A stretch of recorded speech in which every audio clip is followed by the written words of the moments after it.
So, Vivziepop did a Twitter thread where she discussed the shows and some of the criticism she's received. In this video, I'll show all the information, and then after I'll give my thoughts. So, on June 1st, Vivzie did a tweet saying, "Some takes about my shows have gotten so stupid, it's like physically hard to not call them out directly. Lords, give me strength as we enter Pride Month." She did a reply saying, "Most of it stems from having no idea how animation production works in any way, constant bad faith, or just ignorance to queerness in media. Valid criticism exists, absolutely, but to find it amongst so much active vitriol, it is like a challenge at this point." She did one last reply saying, "Give it up to the people literally proving my point. Do some of y'all ever get tired?" Moving into June 2nd, Viv received some criticism for her tweets. In response, she did another Twitter thread. She starts off with, "For the record, I've had this Viv can't take criticism reputation since I was 17, and I said, I don't really want to get my feedback from the bad webcomics wiki, and now there's nothing I can say or do that'll convince these people otherwise. It's been the same nasty shit ever since. I'm speaking out about it because it's been non-stop for years and I'm just kinda over it. If you can't fathom that bad faith, misinformed or incorrect takes on media could possibly exist, then you're simply incapable of introspection. When people say it's unprofessional to acknowledge this kind of thing when you've endured it for years on work you and your entire team put so much into, I hate to break it to you, but it's far less professional to shit publicly all over your peers' work. I recently had a meeting with a studio and a show I dislike and I'm hypercritical about came up. Unbeknownst to me, the person I was meeting with helped develop the show. Thankfully, my takes on it don't exist anywhere but my head and my friends, but it put a lot into perspective. You really never know who in this biz you're going to hurt with negative criticism, valid or not. You never know which of your peers put their heart into something you don't like. I used to be far more open with my opinions, but it's just not something I care to do anymore. There's no shame in showing critical opinion,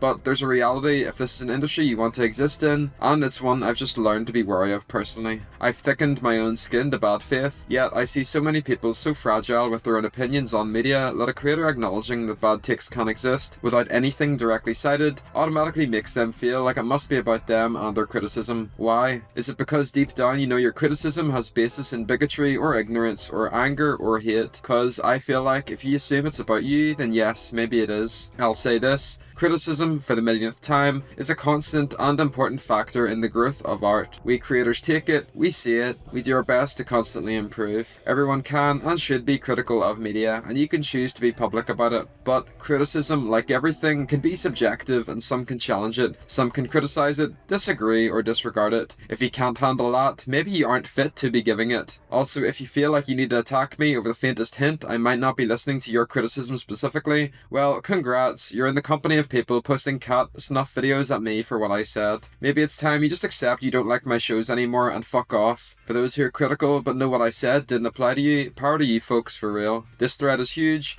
might delete it later, feel free to save it lol. I know it does nothing in the grand scheme of things, but I don't regret speaking on this. Feels good to scream, but I'm done dwelling on this negativity. There's too much good shit to be excited about, love ya. A couple hours later, Viv did 2 follow-up tweets. The first one says, "I'm very protective over my friends and studio. I've seen and heard people hurt by the unfair negativity and it makes me bitey and yappy. I do want to bring more positivity from now on and just spend less time around Twitter anyway. Thank you all for the support and love you as always." She did one more reply saying, "You don't have to love everything we make, but we always appreciate the respect you give us. The important thing is that love and hard work goes into everything. We appreciate that you watch it. Our only hope is to continue to entertain." Her last tweet says, "Now, there's way too many words on my dumb Twitter page. Have this image of one of my squishy kitties." Morgana Ignis, the voice actor of Sally Mae, also did a number of tweets about the situation. Morgana started off with, "I had some obsessive, quote-unquote, critical person lose their shit when I said something similar. But truly, if you don't like the show, then don't fucking watch it. I'm allergic to shellfish, but I don't kick the door open at Red Lobster and demand they shut it down. Not everything is for me. The story isn't even close to halfway done. They're called character arcs for a reason. Just because you need something spelled out for you doesn't make that good writing. Most of the main characters aren't good and moral creatures and they suffer for that. It's an adult series and it's wild to me to see the people complaining about it whose pages are nothing but children's entertainment. This isn't Steven Universe. The show says it's sexual and the strong language at the start of every episode. You choose to ignore that." Her last tweet says, "Understand that, for the people working their ass off on the show, The constant complaints about why certain parts of the story haven't happened yet are like a child in the backseat asking, are we there yet? Are we there yet? Are we there yet? Are we there yet? So, with all of Viv and Morgana's tweets archived, it's time to get into my thoughts on it all. The first thing is immediately after Viv did her first tweet, some deranged Twitter user quote retweeted her post with a gore video of a cat in a blender. This is just absolutely vile, and when people called this person out, they replied to these users with the video again. They eventually went private, but this behaviour is just despicable. People were distressed by this horrific video, and the person doing it was clearly doing it despite Viv. Viv is a cat lover, so this person deliberately posted this video to try and harass her. Overall, I agree with what Viv and Morgana have said. A couple days ago, before Viv's thread, I did a video about the has-been hatedom and rising criticisms for the shows. I mentioned the difference between criticism and hate, and how the two things are regularly merged together. This issue just continues to get worse as time goes on, and I feel like future episodes are just going to be plagued with nonsensical takes. The prevalence of headcanons and people misunderstanding basic plot points just taints any positive discussion surrounding the shows. YMS replied to Viv's tweet and said something similar.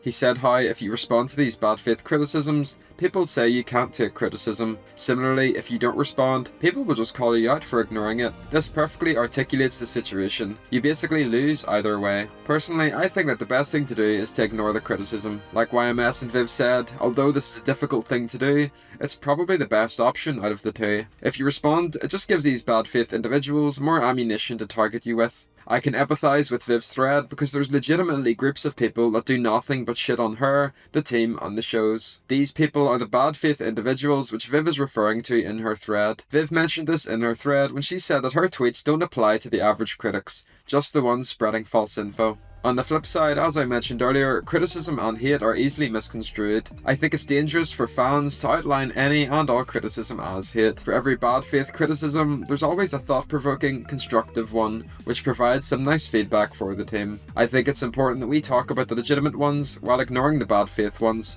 such as the people harassing the team or posting debunked drama from years ago. In conclusion, I agree with Viv's thread, and I think it illuminated some of the hatred herself, the shows, and the Spindlehorse team have been receiving recently. I do however think that perhaps Viv should take a break from Twitter, and she did mention at the bottom of her thread that she will be spending less time on the website, which is good. Twitter is incredibly draining to be on, and since hate for the shows have been increasing recently, it is a good idea to take a break for a week or two, just to focus on projects and other stuff. So that's everything. Do you agree with Viv's thread? Is there anything I mentioned that you disagree with? Let me know in the comments down below. Thanks for watching.